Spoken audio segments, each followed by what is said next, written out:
Okay. Uh, Welcome everyone to discussion session 9.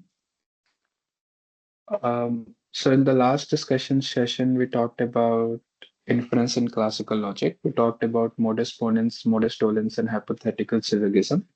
So these are inference schemes that exist in classical logic.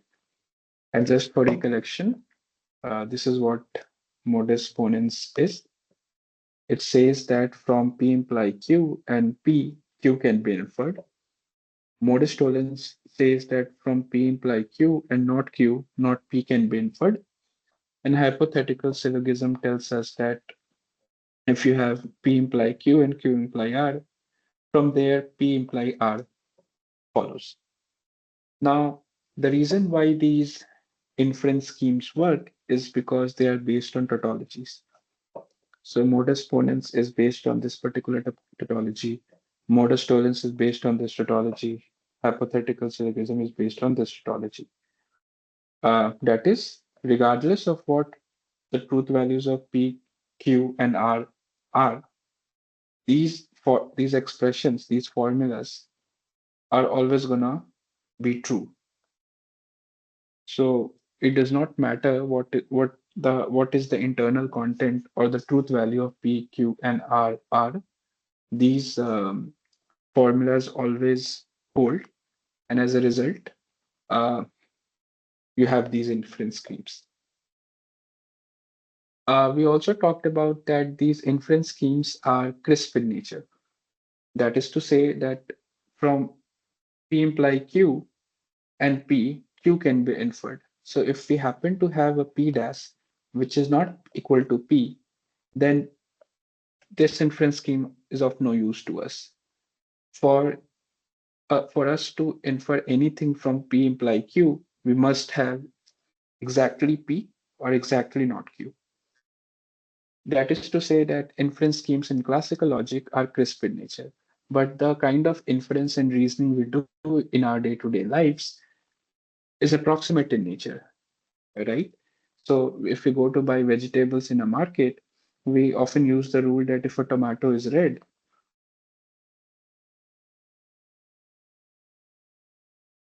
then it is ripe. Now, if I give you a tomato, it does not make sense to say that it is exactly red, or it is the case that it is not exactly red. A tomato is red to a certain extent. So in such cases, the reasoning schemes that exist in classical logic are of no use to us, right? So there is a natural motivation to develop a machinery that allows us to do reasoning with imprecise concepts and imprecise rules, and that is precisely what approximate reasoning is.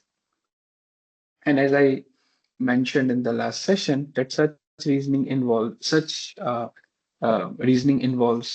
fuzzy propositions. We talked about the four different types of fuzzy propositions, namely unconditional and unqualified, conditional and unqualified, unconditional and qualified, and finally conditional and qualified. So by qualified, I essentially mean that the fuzzy proposition involves a truth qualifier. The truth qualifiers are words like very, true, very false, fairly true, fairly false, and so on. So these are words that allow us to express more nuanced versions of truth. And we also had a discussion on linguistic hedges. So these are expressions that allow us to introduce decisiveness or indecisiveness in a proposition. So what I intend to do in this session is three things. I want to discuss fuzzy implications in some detail, and then I want to go back to fuzzy propositions and discuss the four types that I indicated. I want to have a discussion on how to compute their truth values and how to do inference for them. So more importantly, I'm going to focus on given a fuzzy proposition, a conditional fuzzy proposition to be more specific. How can I do inference with them? And lastly, I'll talk what fuzzy quantifiers are. Again, what kind of fuzzy quantifiers exist, how to compute truth values of fuzzy propositions that involve fuzzy quantifiers, and more importantly, how to do inference with them. So this is the agenda for this particular discussion session. So let us start with the first part, which is the fuzzy implications. Now, in classical logic, we have many connectives. So we have and, or what is called as conjunction, we have disjunction, we have negation, and we also have an implication. So naturally, these connectives have their counterparts in fuzzy logic. So you have already been taught that conjunction in classical logic is realized using something called as T-norm. Disjunction in fuzzy logic is realized using T-conorm, and negation is realized using fuzzy negation, or what is also referred to as fuzzy complement, right? Similarly, implication in classical logic is extended in fuzzy setting using something called as fuzzy implication.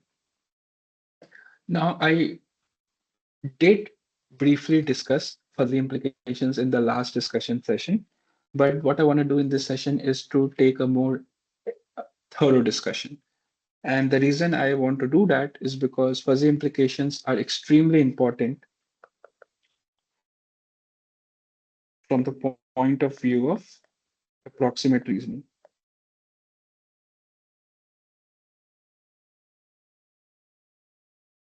or basically reasoning using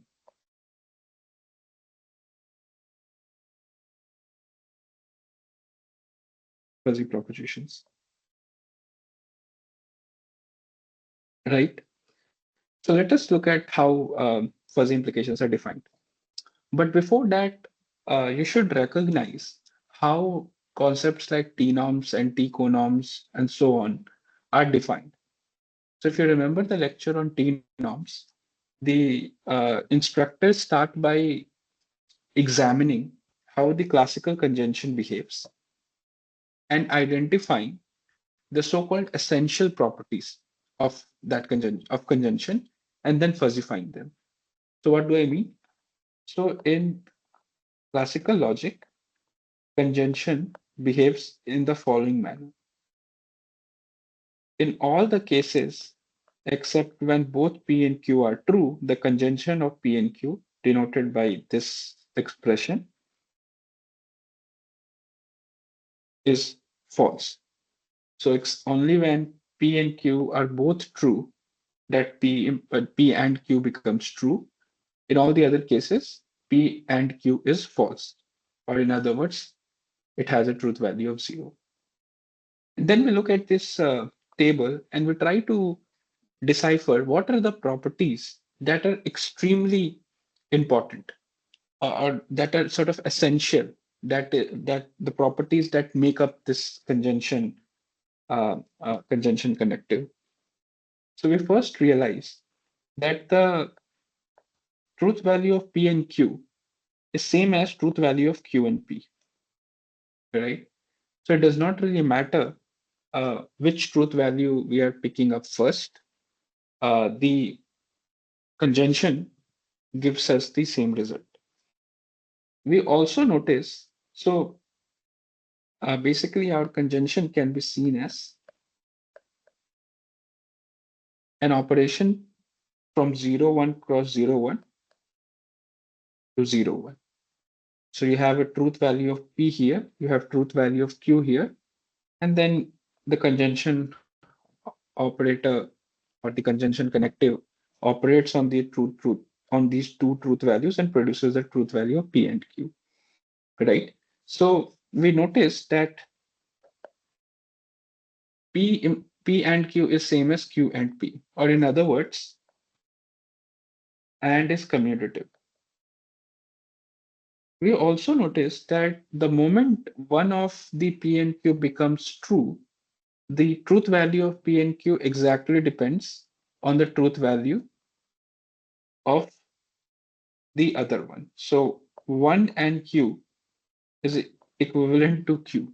Similarly, P and 1 is equivalent to P. So the moment one of the P and Q, P or Q becomes 1, that is true, the other one become the truth value of the entire expression P and Q depends completely on the truth value of the uh, remaining uh, uh, remaining of P or Q. We also notice that if the truth value of P is fixed, then truth value of P and Q is an increasing function of truth value of Q, right? So if you fix P to be, say, 0, so then as the truth value of Q increases, the truth value of P and Q stays the same, right? So suppose truth value of P is fixed to be 0, that is, we are looking at the last two rows. Then as the truth value of Q increases from 0 to 1, the truth value of P and Q stays 0. Now, suppose I fix the truth value of P to be 1, then as I increase the truth value of Q from 0 to 1, truth value of P and Q increases from 0 to 1. So when you fix the truth value of P, the truth value of P and Q is an increasing function of Q, truth value of Q, in increasing in the non-strict sense, right? So either the truth value can stay the same or it can increase. And the same thing happens when you fix the truth value of Q. When you fix the truth value of Q, the truth value of P and Q is an increasing function of truth value of P, right? And there are there is also one property that is not very evident from this truth table, but it can be verified. Namely, the truth value of P and Q and R is same as the truth value of P and Q and R. So in other words, your conjunction connective is associative. So these four properties, namely commutativity, associativity, increasingness, and one being the neutral element, or one being the neutral truth value of the conjunction connective, are considered the essential properties of the classical conjunction. And therefore, when we are defining the fuzzy counterpart of classical conjunction, namely T-norm, these properties must hold. So that is why a T-norm is defined as a function from 0, 1 to 0, 1. So in classical setting, we only had two truth values. Therefore, your class conjunction was a map from 0, 1 cross 0, 1 to 0, 1. But in fuzzy logic, you have the entire unit interval as your set of truth values. So therefore, your fuzzy conjunction is going to be a map from the interval 0, 1 to 0, 1 to interval 0, 1. And it will have commutativity as first property, and then you'll have associativity,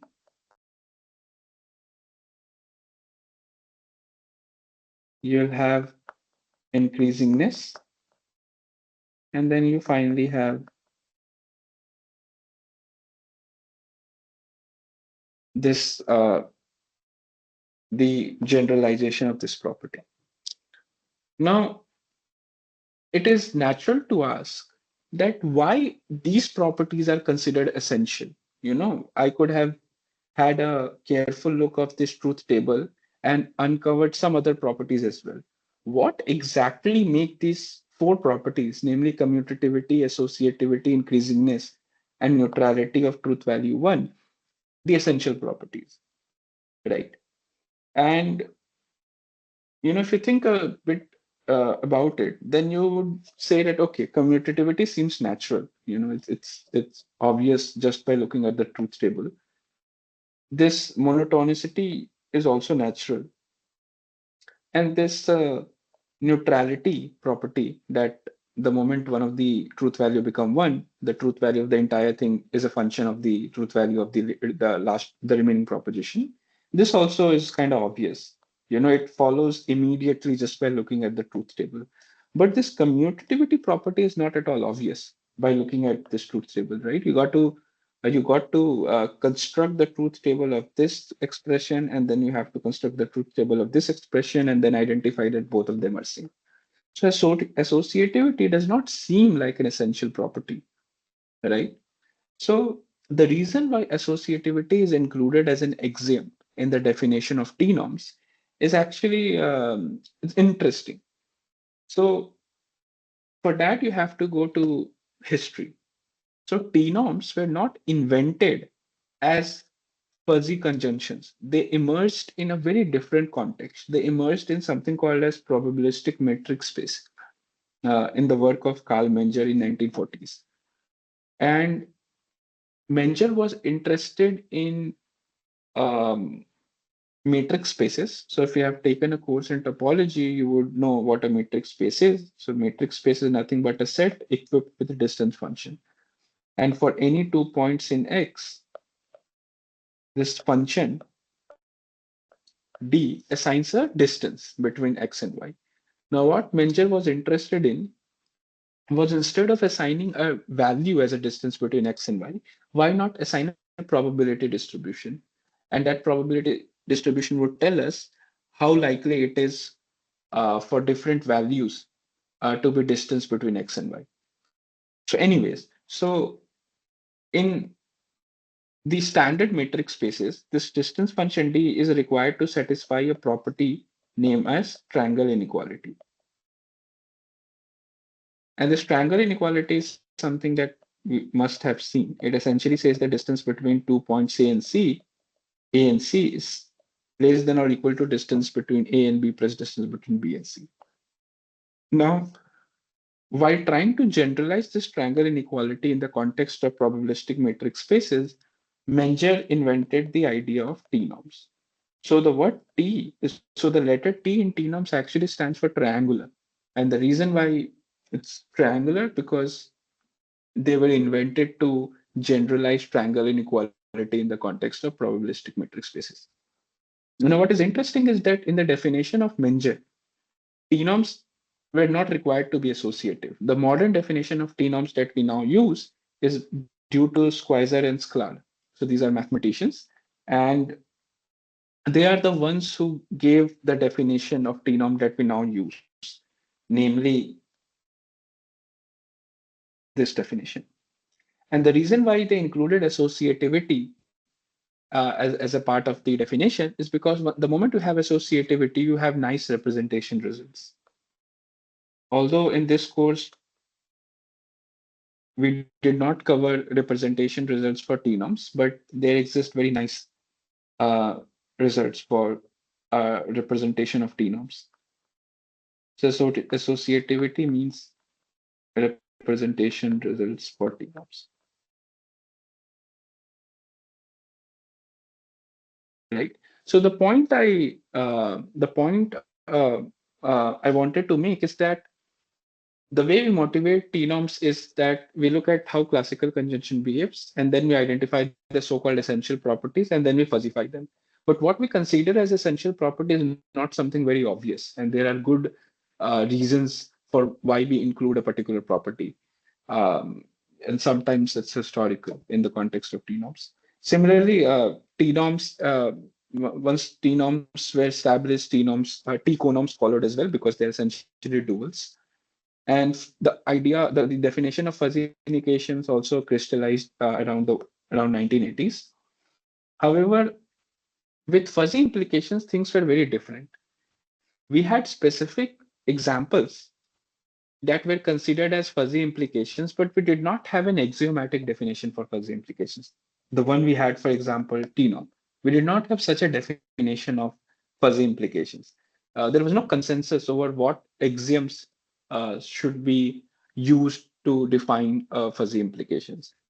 And it is only in the late 2000s that we see a consensus emerged on the definition of fuzzy implications.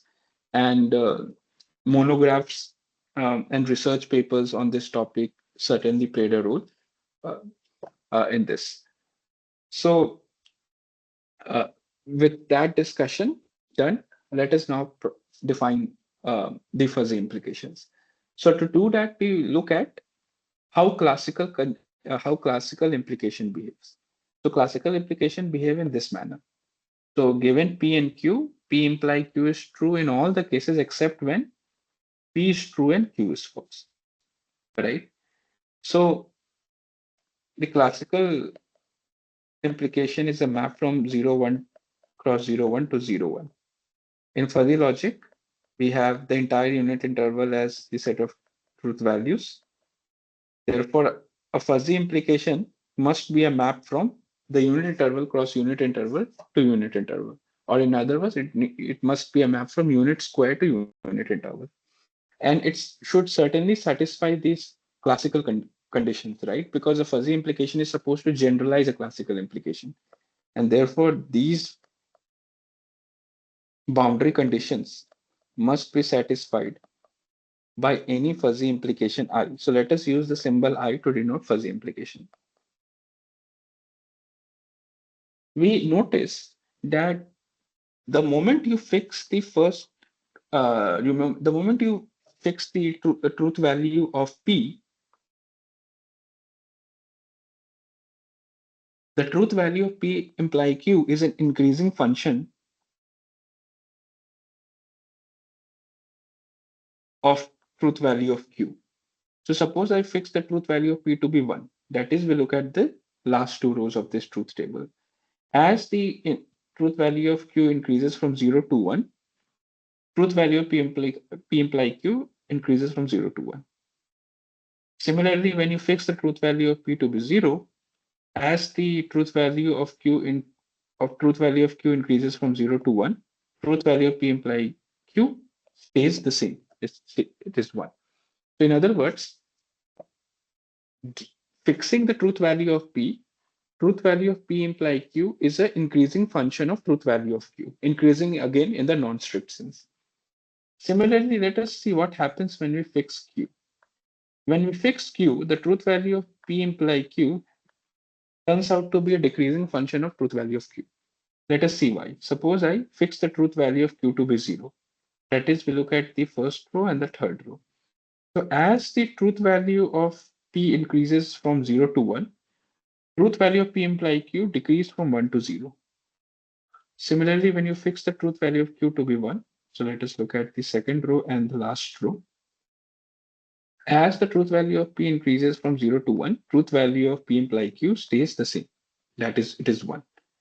So in other words, the classical implication happened to be a decreasing function of truth value of P and increasing function of truth value of Q, right?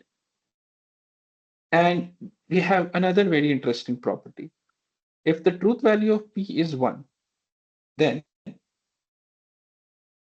truth value of Q depends, the truth value of P imply Q is completely dependent on truth value of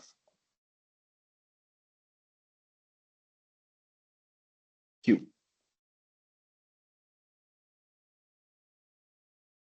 Notice when P is 1, truth value of P imply Q is same as the truth value of Q. We have very another interesting property that P imply Q, the truth value of P imply Q is equivalent to truth value of not Q imply not P. In fact, this equivalence is very famous. It's called as law of contraposition. It is taught in like basic discrete math courses as well, right? So the point is that by looking at the truth table of P imply Q, we're able to identify a bunch of properties. Now, what are the properties that are essential? So the fact that a fuzzy implication must satisfy the classical boundary conditions is non-negotiable. So our function I, which is a map from unit square to unit interval, must satisfy these boundary conditions. What about other properties? So monotonicity seems very natural, right? Because P, P imply Q. The moment you are fixing the truth value of P, the truth value of the entire thing is a function of the truth value of Q, right? So this monotonicity properties are very natural. What about this property that if P is true, then P imply Q, the truth value of P imply Q depends on truth value of Q. Again, it's not very obvious, right? It certainly is a desirable property, but it's not an essential property, right? So desirable.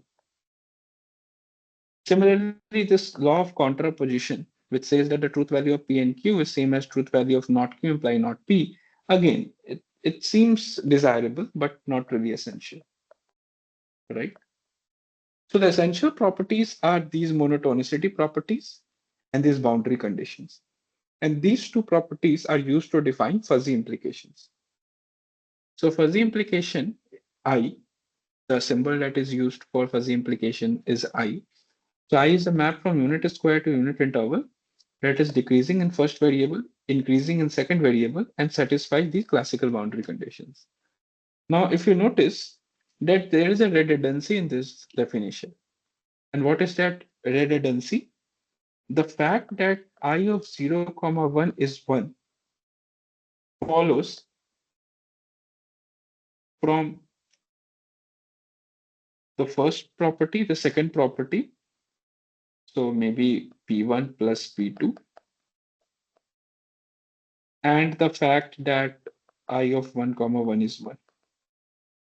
In fact, you don't even need the second property. It just follows from the first property.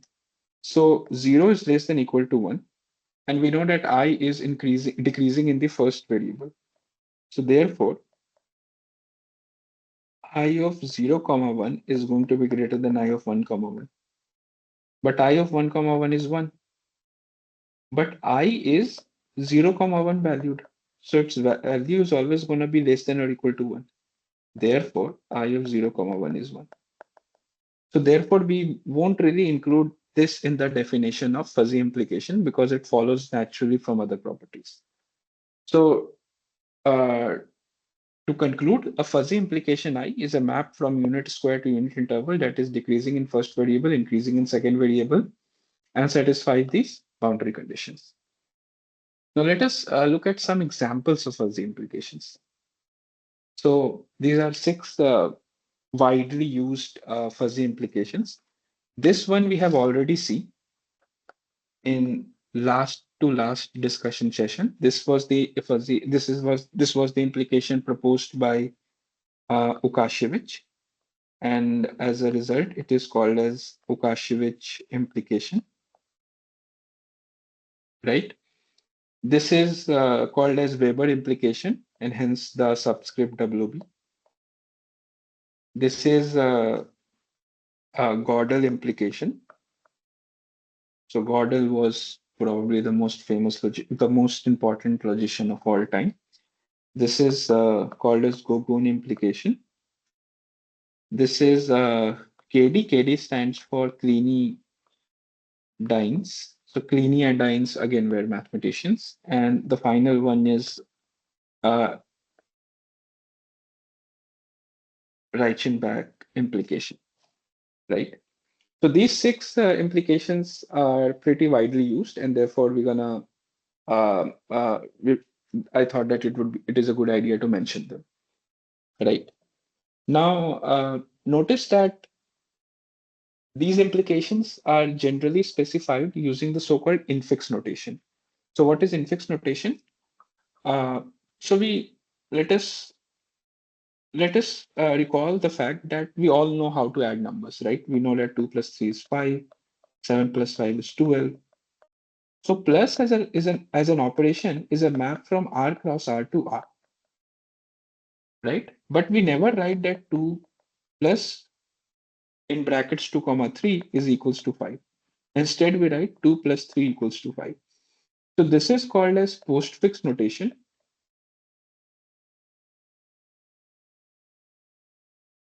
And this is called as infix notation. Why infix? Because it is occurring inside the arguments. So whenever you have an operation star, whenever you have a binary operation star on a set X, there are two ways to write the operation, either as a postfix notation or as an infix notation. So similarly, in books, you will find that implications are specified in this manner. Okay, so these are three important examples of fuzzy implications. Now, what is interesting is that just by using these three properties that constitute the definition of fuzzy implication, you can show that this uh, this boundary condition hold. So right. So from just three properties, you can show this. So let us see how these properties follows. We know for a fact that I is less than or equal to 1, and therefore, and using the fact that I is decreasing in first variable, it follows that I of a comma 1 is greater than equal to I of 1 comma 1, and that is 1. And since I is 0 comma 1 valued, it follows that I of a comma 1 is 1. Similarly, b is less than b is greater than equal to 0, right? And I is increasing in second variable. Therefore, I of 0 comma b is greater than equal to I of 0 comma 0. And I of 0 comma 0 is again 1. And using the fact that I is 0 comma 1 valued, it follows that I of 0 comma b is equals to 1. So any further implication, I actually satisfy this much stronger boundary conditions. Also, uh, a fuzzy implication can satisfy many desirable properties. We discussed two properties, namely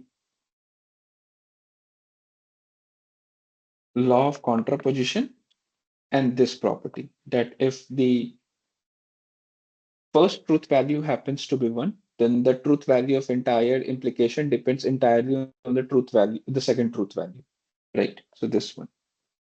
And I can go on and on. There are many properties that can be inferred from this truth table of the classical implication, right? So the point is that there are many desirable properties. I'm going to discuss only one desirable property because that is very important from the point of view of proximate reasoning. And that property is what is called as the left neutrality property, abbreviated as NP. So fuzzy implication I is said to satisfy the left neutrality property if the moment the first truth value becomes 1, the truth value of the entire implication depends entirely on the second truth value. So if this happens, then we say that our fuzzy implication satisfies the left neutrality property, and that is denoted by NP, right? So in this fuzzy setting, what this equation essentially means that if your first truth value is 1, that is your P is absolutely true. Notice in fuzzy logic, we have the entire unit interval as the set of truth values. And this extreme truth values 0 and 1 indicates absolutely false and absolutely true, right? So NP means that if your antecedent, so by the way, whenever we write P imply Q, P is referred to as antecedent and Q is referred to as consequent. So make a point to remember these two terms because I'm going to use them again and again. P implies Q. The first part P, the proposition P is called as antecedent. The second part, the proposition Q, is called as consequent. So left neutrality property means that in case your antecedent is absolutely true, then the truth value of the implication depends completely on the truth value of the consequent. That is the truth value, the second truth value, namely the truth value Q. And what is interesting is that the examples that I considered, uh, the six examples, all of them happen to satisfy the left neutrality property. So take it as an homework. Verify that all the six examples shown in the previous slide are examples of fuzzy implications satisfying the left neutrality property. Right. Now I'm going to discuss. So there are many types of fuzzy implication, but there are three very important class of fuzzy implications, namely the SN implication, R implication, and QL implication. And I want to discuss them. There are other types of implications as well, fuzzy implications as well, but they're not as widely used as these three. So let us first look at SN implication. And the way I'm going to motivate these three types of fuzzy implication is by looking at a particular tautology in classical logic or a particular identity in classical set theory, and then translating them in fuzzy context. And this is something that we have done, repeatedly. When we defined domain and range of fuzzy relations, we looked at the definition of domain and range of classical relations and then fuzzified them.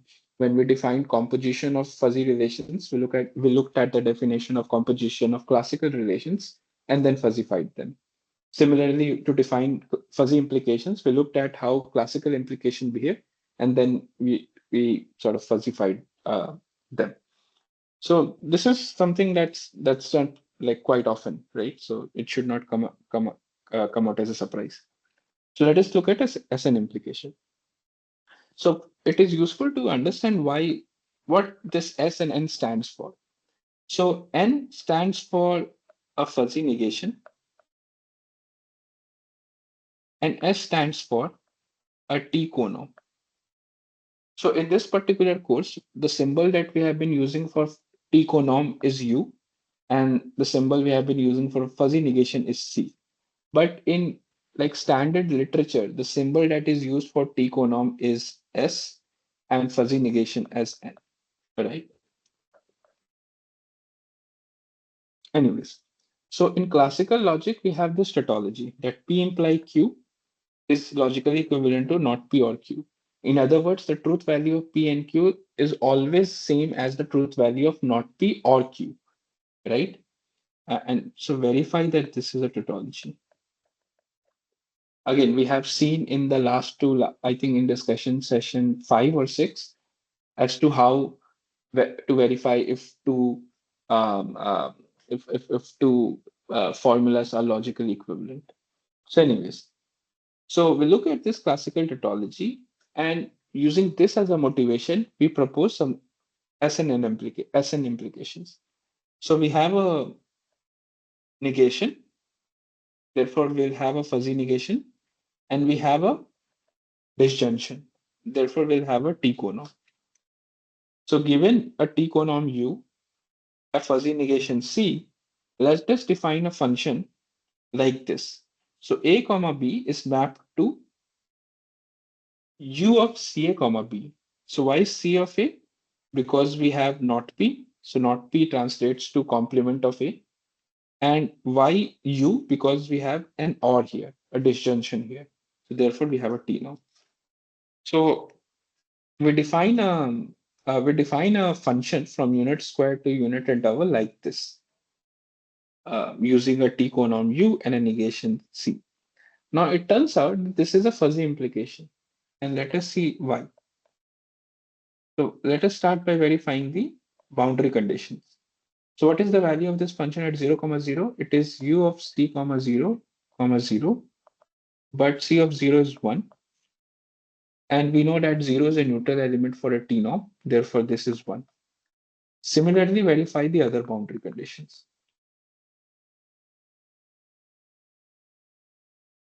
Now, it can be shown that it is decreasing in first variable and increasing in second variable. So I'm going to do the first part. That is, I'm going to show that this is decreasing in the first variable, and you do the second part.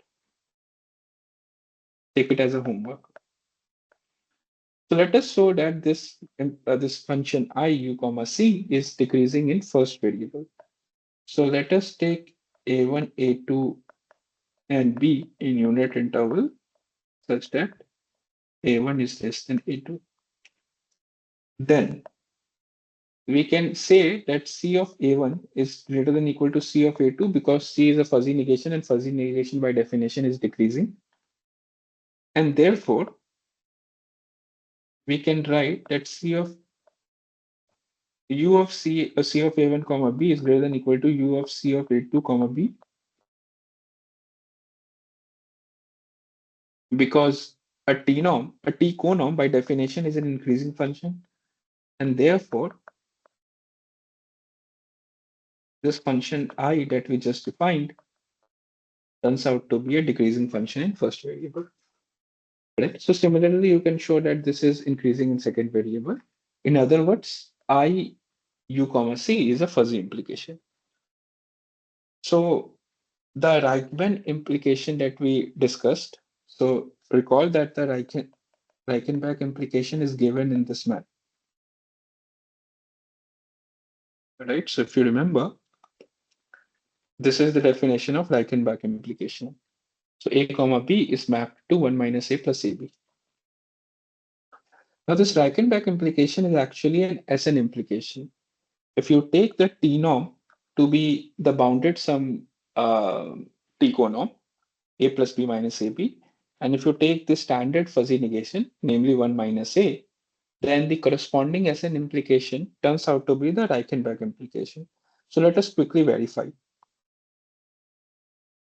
Let us see what is the SN implication corresponding to the bounded sum T conorm and the standard fuzzy negation. So the definition says that I is given in this manner. Since the standard fuzzy negation of A is 1 minus A, we get this. And then just using the definition, we get this,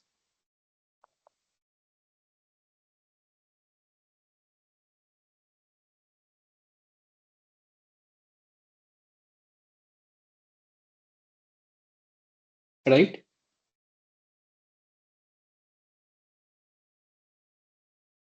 Oh, sorry. So this should be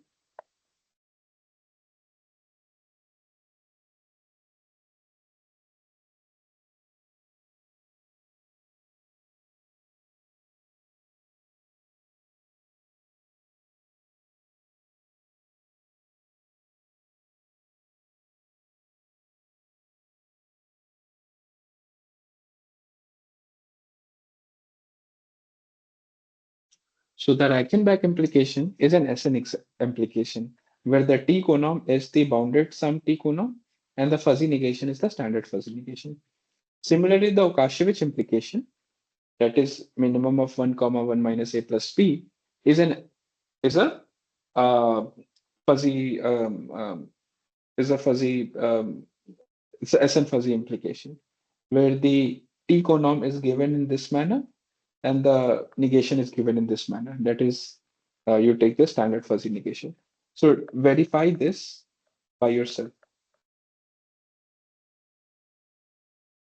Now, let us now look at the second type of fuzzy implication, namely R implications.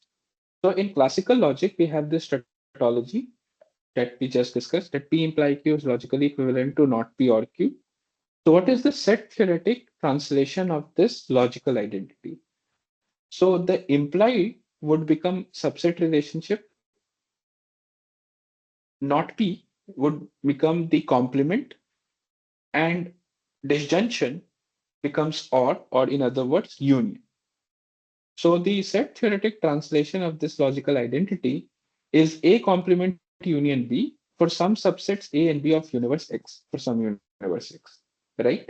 So in other words, not P or Q, when translated in the language of classical set theory, gives us A complement union B. So if we denote A and B in this Venn diagram, so what is the A complement union B part? So the A complement is this whole thing, and B is this, right? So when you take their union, you get this yellow region. And it is interesting to see that this yellow region is nothing but the complement of the white region, right? And what is the white region? So white is region is the set of all elements that are in A but not in B. In other words, it's A minus B, right? So A complement union B is nothing but A minus B or the complement of A minus B. Now, what is interesting is that uh, this yellow region, this A complement union B region, can be also written in this manner. That is, it is the union of all subsets T such that its overlap with A is contained in B. Let us see why. So if you take a T, suppose I take T to be this set, this one enclosed by red line, then what would be the intersection of T with A? It would be this region. Is it contained in B? No. So we cannot take a set like this. Let us take a set that looks like this. What is its intersection with A?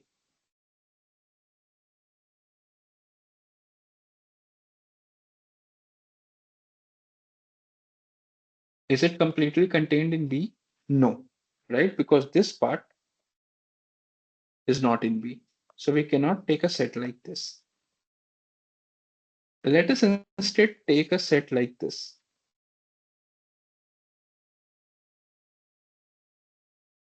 What is its intersection with A? This part. Is it contained in B? Right, it is. So T will be included in this union. Now, interestingly, you can expand this T.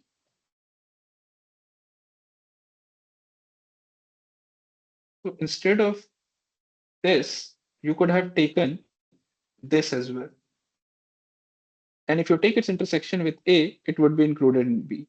And you can keep expanding this T until you have covered this whole thing,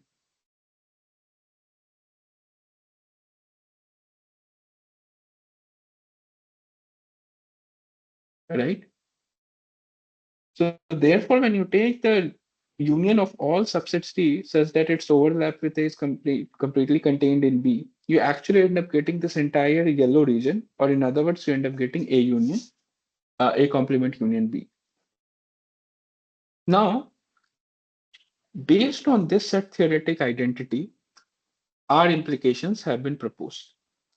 So we have a union that is replaced by its fuzzy counterpart, namely maximum, right? Or in other words, supremum.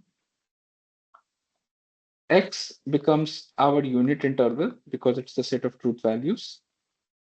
Intersection is replaced by a t-norm I, and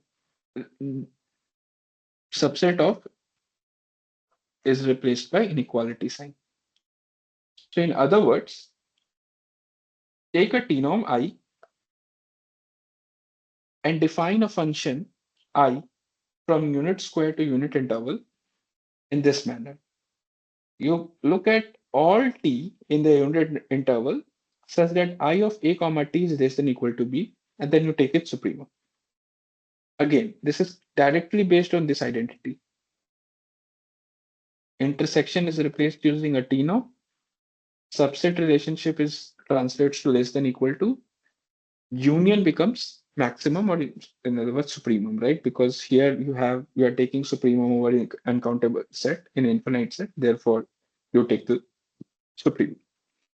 Now, this function I and another I in subscript is a fuzzy implication. So verify this by yourself. So maybe I'll prove the monotonicity properties and you verify the boundary conditions. So let us take A1, A2, and B in the unit interval with A1 less than being A2. Then note for any t in the unit interval with the property that I of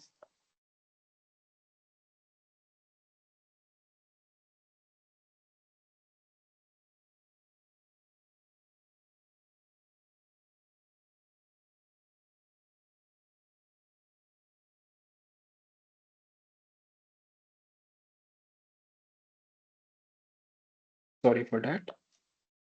For any t in the unit interval, the property that I of a comma 1 comma t is less than equal to b, I of a2 comma t is less than equal to b, we have that I of a1 comma t less than equal to I of a2 comma t And why that is the case? Because we have started with a1, a2 in such a manner that a1 is less than a2, and we know that t norm I is an increasing function. So therefore, I of a1 comma t is less than equal to I of a2 comma t, and I of a2 comma t is less than equal to b. So therefore, if you start with any t in the unit interval that satisfies the property that I of a2 comma t is less than equal to b, then that would imply that I of a1 comma t is also less than equal to b. In other words, the collection of all t in unit interval such that I of a2 comma t is less than equal to b is a subset of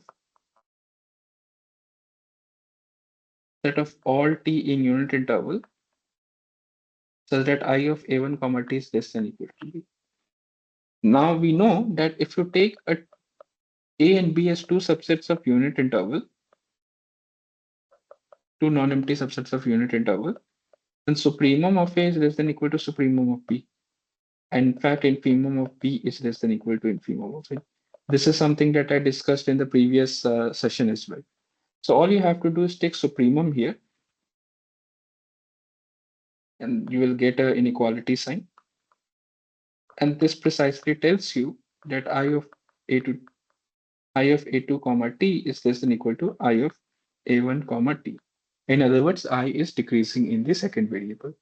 Now you can also verify that I is increasing in second variable as well. So this is something that you should do by yourself, right? Take it as an exercise, right? So the point is that this is a fuzzy implication. Given a t-norm, I can construct a fuzzy implication in this manner. Now you might be tempted to ask that this identity was not obvious at all. It seems that we have forcefully defined this identity, and then we use that as an inspiration for defining the R implication. And my answer would be that you are somewhat correct. In fact, this is perhaps not the best way to motivate R implications, but um, a more intuitive way to motivate R implications come from something called as intuitionistic logic, and I don't want to go into that, right? So I thought that maybe I can use this set theoretic identity and use that as a motivation. So anyways, so this idea that you take a t-norm and then you take its supremum in this manner to define an implication is a very famous one. It's a very popular in fuzzy set theory and fuzzy logic. In fact, this is basically a process called as residuation, that given a t-norm t, given a t-norm I, you define another operation I in this manner. So we say that you have residuated the t-norm I, and that is why you have R implication. R in R implication stands for residuated. And this process of taking supremum in this particular fashion is called as residuation. And what is interesting is that these R implications are very nice in the sense that they satisfy neutrality property. And it is easy to check, right? Suppose I set I equals to 1. Then if I set I equals to 1, then we know that 1 is a neutral element for any t norm. So therefore I of 1 comma t essentially translates to t. So therefore, this we are essentially taking supremum of t in the unit interval such that t is less than equal to b. Or in other words, we are taking the supremum of 0 comma b, and that is nothing but b, right? So therefore, any R implication satisfy the neutrality property. So let us take an example of a R implication. So let us use the minimum t norm and do the residuation process. And let's see what we get,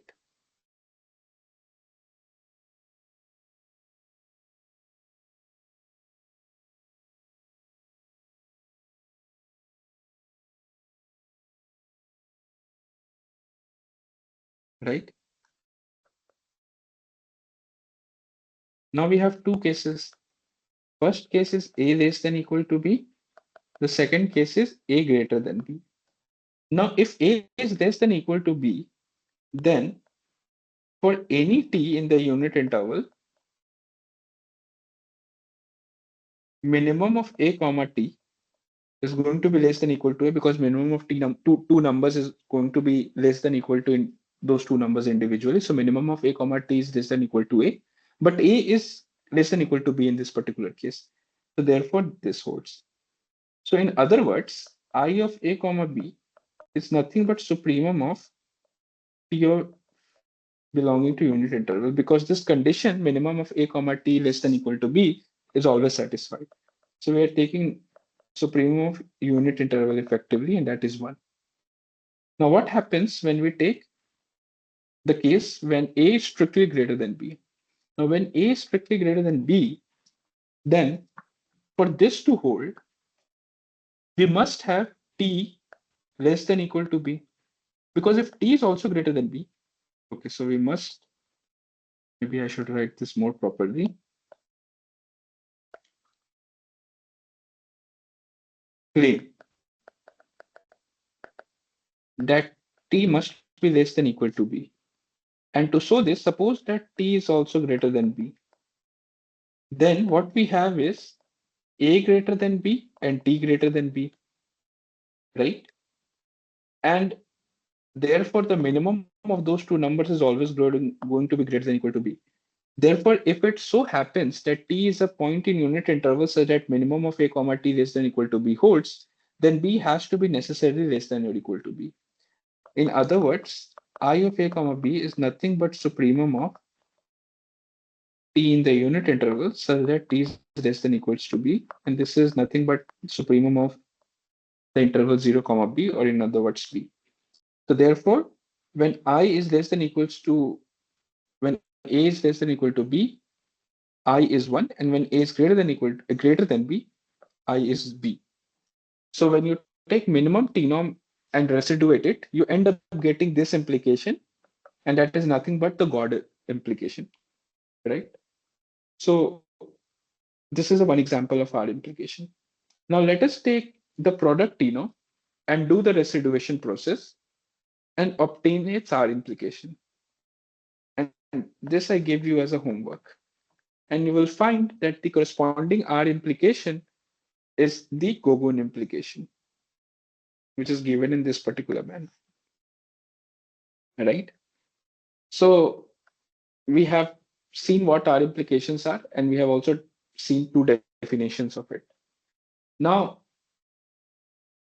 I want to discuss a very important property of R implications.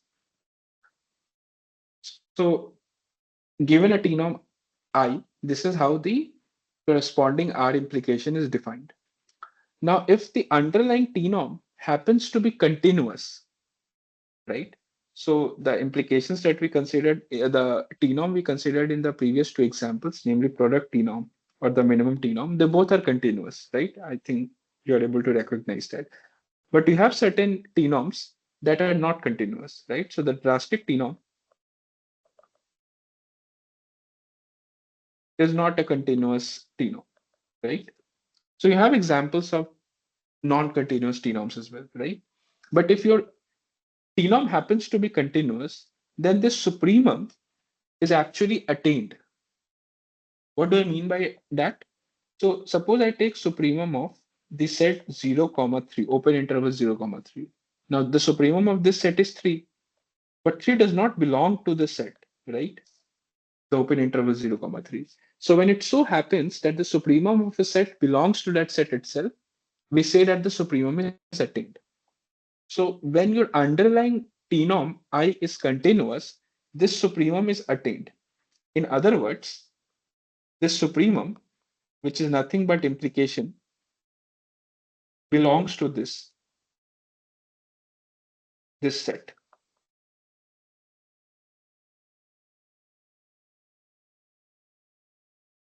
And therefore, if it belongs to this set, then it must satisfy this property.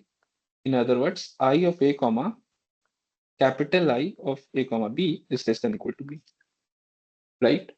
So when your underlying T norm is continuous, the supremum in the definition of R implication is attained, and therefore you get this nice inequality. And this is basically what is often called as the adjoint property. Now, the reason why I'm mentioning this is because it will be used at some point in the approximate reasoning part.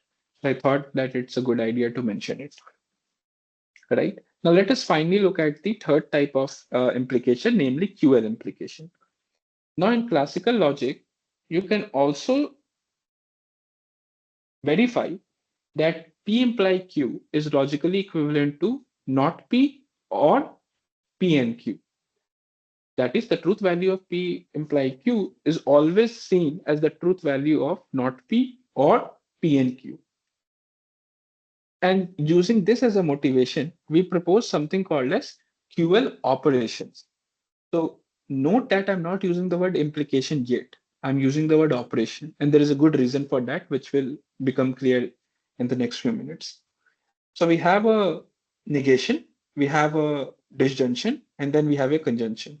So we'll start with a tenom and a T-conom and a negation. Okay.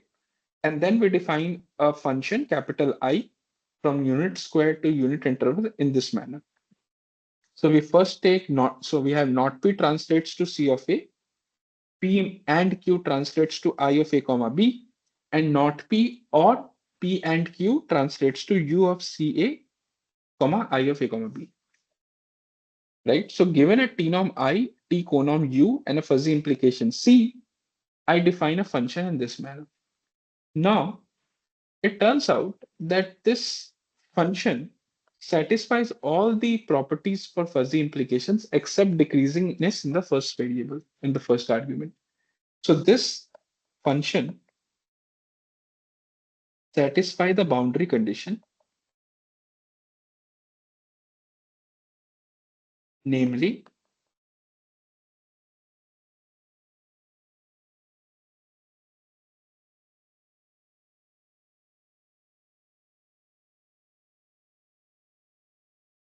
and you verify this on your own.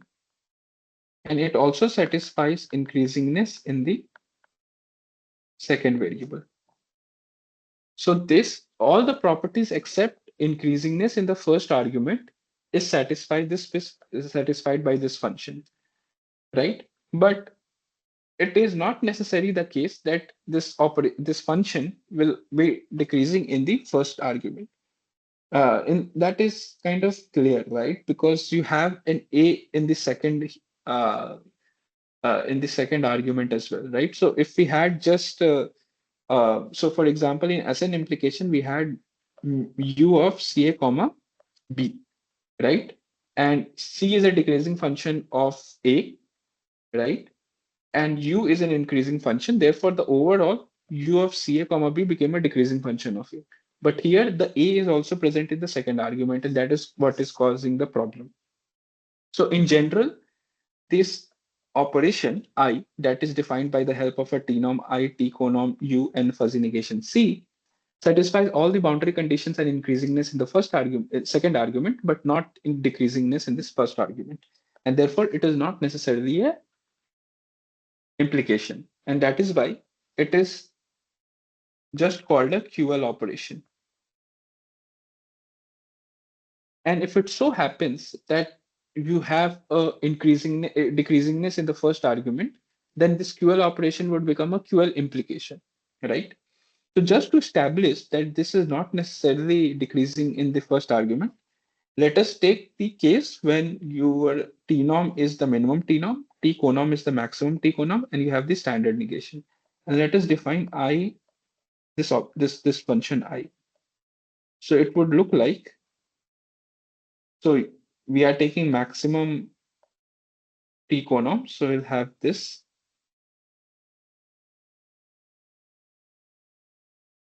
right? And then we are taking standard negation, and the T norm used is minimum. So this is the expression for the QL operation I. Now, if you take, say, A to be 0.75, A1 to be 0.75, A2 to be 0.95, and let us take B to be 0.8. Then A1 is greater than A2. But what is I of a1 comma b. It is maximum of 1 minus a, 1 minus a1. 1 minus a1 would be 0.25 and minimum of a1 comma b would be 0.75. So the maximum of this whole thing is 0.75. Similarly, what is I of a2 comma b? So 1 minus a2 is 0.05 and minimum of a1 and a2 is 0.8. So therefore this. So I1 is strictly less than I2, and we also have that I of a1 comma b is less than of is less than I of a2 comma b, right? So it is not decreasing in the first argument. So this function satisfies all the properties for fuzzy implication except decreasingness in the first argument. And that is why it is referred to as the QL operation. And if it so happens that it turns out to be decreasing in the first argument, then it will become an implication and it is called as QL implication. So for example, for this choice of T norm, T conorm, and negation, that is, if you take product T norm, bounded sum T conorm, and standard negation, the corresponding QL operation actually becomes an implication. In fact, it becomes the Reichenbach implication. So let us quickly verify this.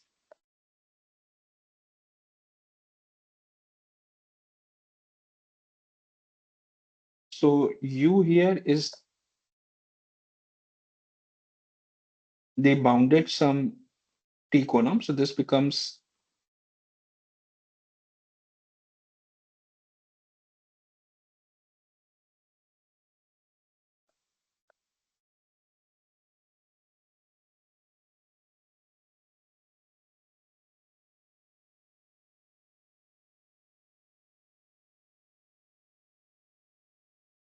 right. But A and B are in unit intervals. Therefore, the product AB is also going to be in unit interval. And since A is in unit interval, 1 minus A is also in unit interval. Therefore, the sum of two numbers in unit interval is gonna lie between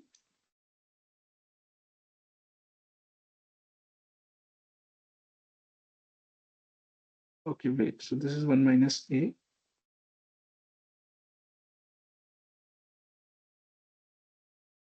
So this is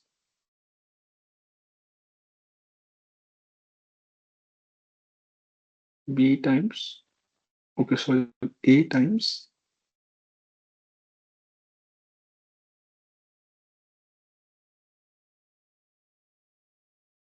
mm, if we take A common here, what we will get? All right. So 1 minus A plus AB, and this can be written like this. Now A is in unit interval, B is in unit interval, so therefore 1 minus B is also in the unit interval. And the product of two numbers in unit interval is again going to be in unit interval. So therefore this thing is going to be in unit interval. And 1 minus some number in unit interval is going to give us a number that is less than or equal to 1. Therefore, minimum of 1 comma 1 minus a plus ab is always going to be 1 minus a plus ab. And 1 minus a plus ab is necessarily the Reichenbach implication. So in other words, using a T conorm U, T norm I, and a negation C, I can define a QL operation in this particular manner. And QL operation is not necessarily an implication, but if it happens to be an implication, it's called as a QL implication. An example of QL implication is Reichenbach implication. Okay. Now, by the way, I should tell you that QL here stands for quantum logic. So again, you can ask that, you can say that this identity is not very sort of obvious, right? It seems very forced. And again, I would respond that yes, you are right to an extent. And the proper way to motivate this implication is to actually look at quantum physics. So in quantum physics, implications are defined in this particular manner, where these symbols have different meaning in that context, but I don't want to get into details. So what we have done so far is talked about fuzzy implications, the definition of fuzzy implications, and then we looked at six examples. Then we discussed the neutrality property. And then we talked about three classes of fuzzy implications, namely SN implication, R implication, and QL implication. And a common feature of these three types of fuzzy implications is that you start with other connectives. For example, a T conorm or a negation or a T norm. And using those other connectives, you end up defining a fuzzy implication, right? So that is the common sort of binding feature of these three classes of fuzzy implication. Okay, so now let's do a problem on fuzzy implications.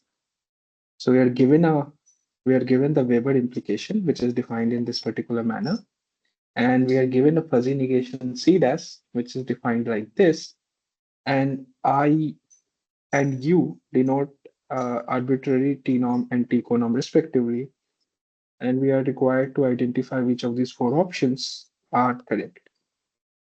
The first option, so let's start with first option, which says that CDAS is an inevaluative fuzzy negation.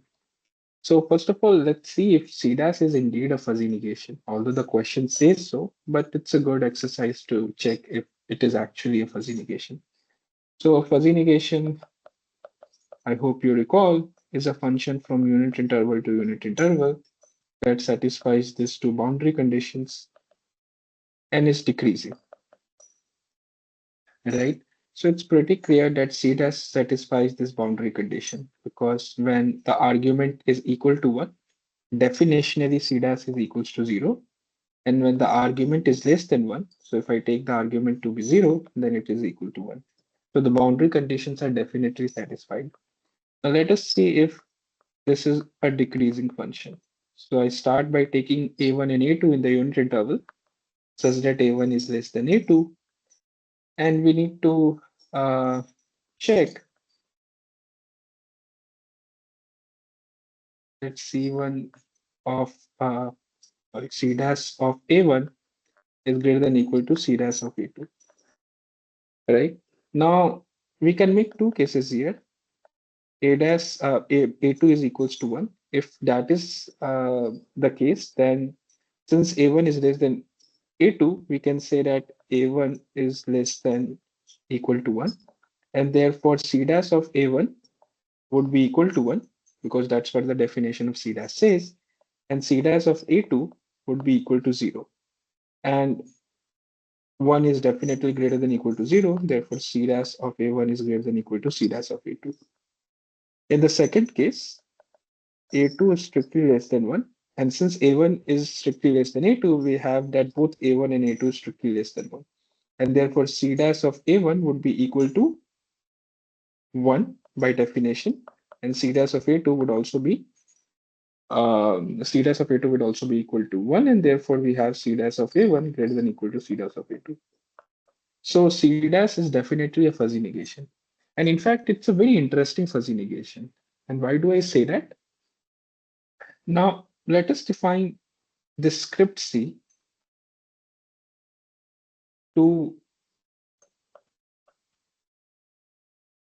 be the collection of all fuzzy negation,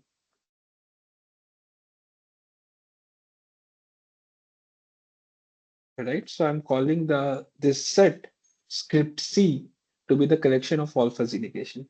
Then we can define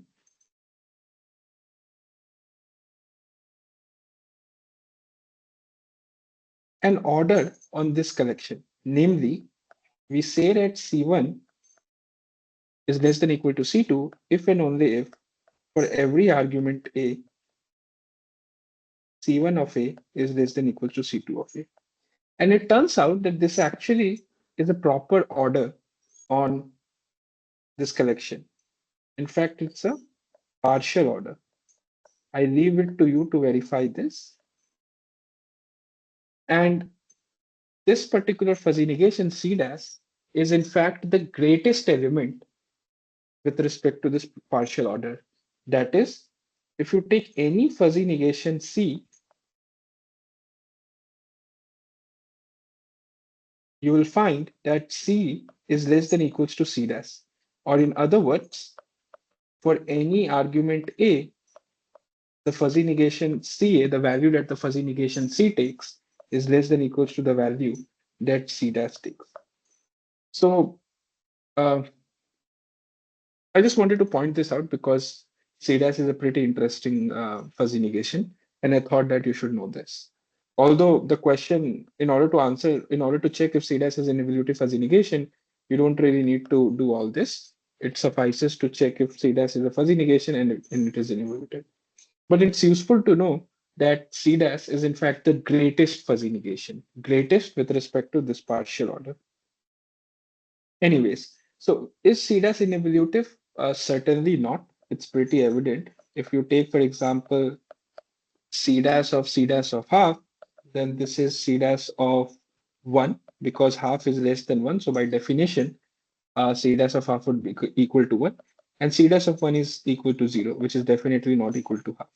So therefore, C dash of C dash is not the uh, identity function,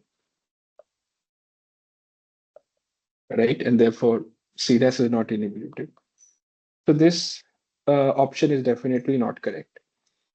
The second option says that the Weber implication is SN implication induced by T conom U and fuzzy negation C dash, where U denotes any arbitrary T conom. So let us check if this is actually the case. So the SN implication induced by T conom U and fuzzy negation C dash is given in this manner, right?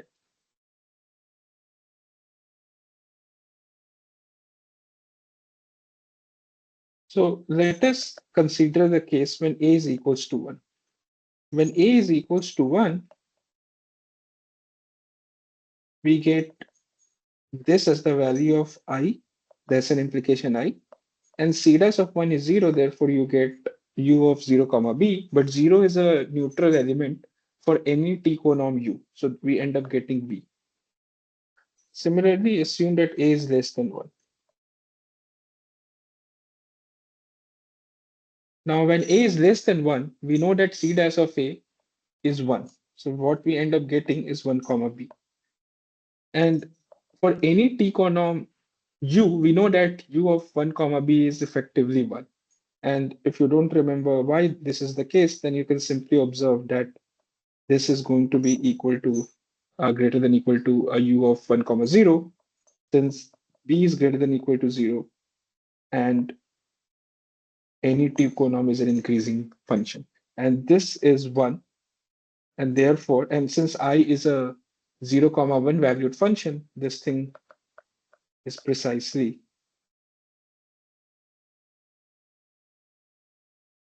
this is precisely 1. And thus, the SN implication is equals to B if A equals to 1, and it is 1 if A equals to less, if A is greater than, if A is strictly less than 1. And this is precisely the definition of Weber implication. So therefore, option B is correct, that a Weber implication is indeed the SN implication induced by any T conom U and the fuzzy negation C dash. Now let us see if the third option is correct. Third option says that the Weber implication is the R implication induced by drastic T-norm ID. So recall that the definition of drastic T-norm is this. It is A if B equals to 1, it is B if A is equals to 1, and everywhere else it is 0. So by definition of R implication, we have that the R implication induced by ID at A comma B is supremum of T in unit interval such that I of T, ID of A comma T is less than equal to B. Now we can make two cases here. First one is A equals to 1. Now if A is equals to 1, then for all T in the unit interval, we have that ID of A comma T is essentially T, right? Because 1 is the neutral element of any T norm. And therefore, ID, the implication at 1 comma b, or basically a comma b, because a is 1 here, would become supremum of t in the unit interval such that t is less than equal to b, because id of a comma t is nothing but t, and this is nothing but supremum of 0 comma b, and this is b. Let us consider the case when a is strictly less than 1. Then by definition, we know that this holds,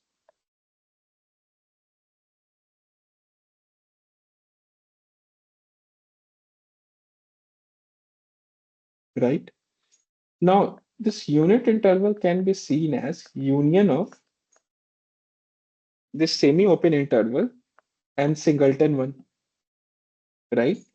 And therefore, I can break this into two supremum,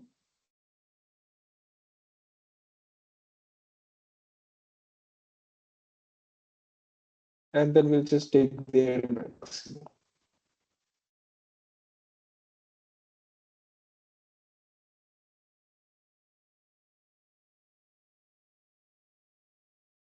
Now, the thing is, if T belongs to the semi-open interval 0, comma 1, then not only T is less than equals to, so T is less than equals to 1, and we also know that A is strictly less than 1. And thus, by the definition of drastic T norm, ID of A comma T would be equal to 0, and that is definitely less than equal to B because B comes from unit interval, right? So therefore, this first supremum becomes supremum of the entire unit interval, right? Because this condition is always satisfied. In other words, it's supremum of the unit interval, and that is nothing but 1. So this first supremum is 1. And the second supremum is going to take some value in 0, comma 1 only.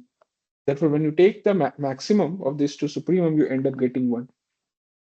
So therefore, when A is equal to 1, the value of the R implication is B.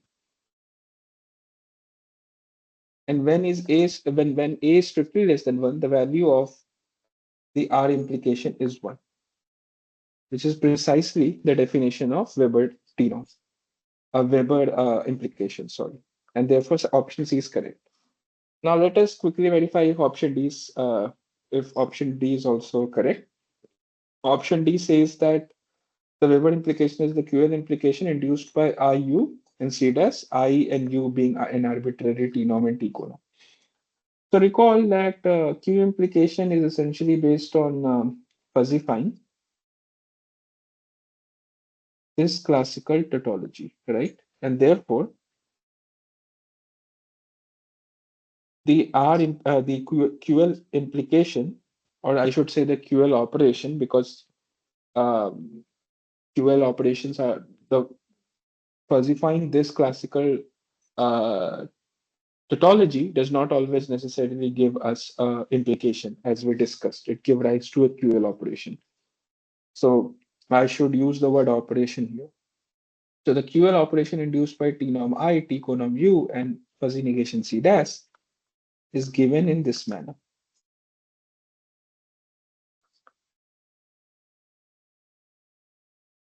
right? Now for all AB in the unit interval. Now let us take the case when E is equals to 1.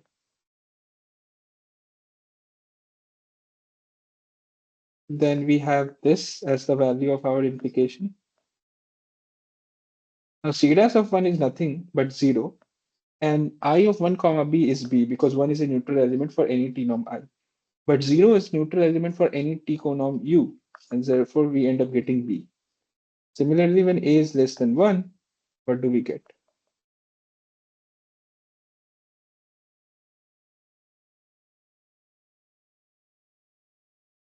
This whole thing turns out to be 1 by definition, right? And therefore, this whole thing would be 1 because for any T conorm U, U of 1 comma alpha is 1, as I have explained just a little while back, because this is essentially greater than equal to 1 comma 0, and that is 1. So it turns out that the QL operation induced by this triplet of T norm I, T conorm U, and fuzzy negation C dash is precisely the Weber implication. So option D is correct. Therefore, option B, C are correct, and option A is incorrect. So this concludes our section on fuzzy implication.